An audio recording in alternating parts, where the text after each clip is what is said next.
പിതാവിൻ്റെയും പുത്രൻ്റെയും പരിശുദ്ധാത്മാവിൻ്റെ നാമത്തിൽ ആമേൻ. യേശുവിൽ ഏറ്റവും സ്നേഹമുള്ള എൻ്റെ വാത്സല്യ സഹോദരങ്ങളെ, വിശുദ്ധ ഔസേപ്പിതാവിൻ്റെ വണക്കമാസത്തിൻ്റെ 12-ാം ദിവസത്തിലേക്ക് നമ്മൾ പ്രവേശിക്കുകയാണ്. ഔസേപ്പിതാവ് നമ്മുടെ കുടുംബങ്ങളിലേക്ക് ഒഴുകിക്കൊണ്ടിരിക്കുന്ന എല്ലാ അനുഗ്രഹങ്ങൾക്ക് നമുക്ക് ഈശോ വഴി നമുക്ക് നന്ദി അർപ്പിക്കാം.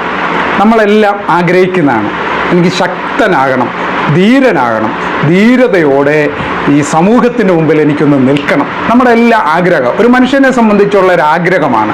വിശുദ്ധ പൗലോസ് അപ്പോസ്തലൻ ഫിലിപ്പിയർക്ക് എഴുതിയ ലേഖനത്തിൻ്റെ 4-ാം അധ്യായത്തിൻ്റെ 13-ാം അധ്യായം തിരുവചനത്തിൽ നമ്മളെ ഇങ്ങനെ ഓർപ്പ്, എന്നെ ശക്തനാക്കുന്നതിലൂടെ എല്ലാം ചെയ്യാൻ എനിക്ക് സാധിക്കും. എന്നെ ശക്തനാക്കുന്ന ആരാണ്?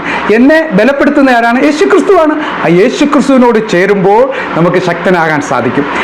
വിശുദ്ധ ഔസേപ്പിതാവിനെ ശക്തനാക്കിയ പിതാവായ ദൈവത്തിൻ്റെ അതേ കൃപ എന്നിലും എൻ്റെ കുടുംബത്തിലും എൻ്റെ പ്രവർത്തന മേഖലയിലും ശക്തനാക്കണമേ എന്ന് വിശുദ്ധ ഔസേപ്പിതാവിനോട് നമുക്ക് പ്രാർത്ഥിക്കാം.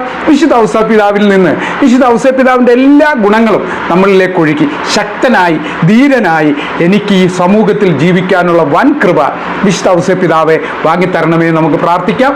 വിശുദ്ധ ഔസേപ്പിതാവ് വഴി ദൈവം എന്നെയും എൻ്റെ കുടുംബത്തെ അനുഗ്രഹിക്കുമാറാകട്ടെ. ആമേൻ. പിതാവിൻ്റെയും പുത്രൻ്റെയും പരിശുദ്ധാത്മാവിൻ്റെ നാമത്തിൽ ആമേൻ.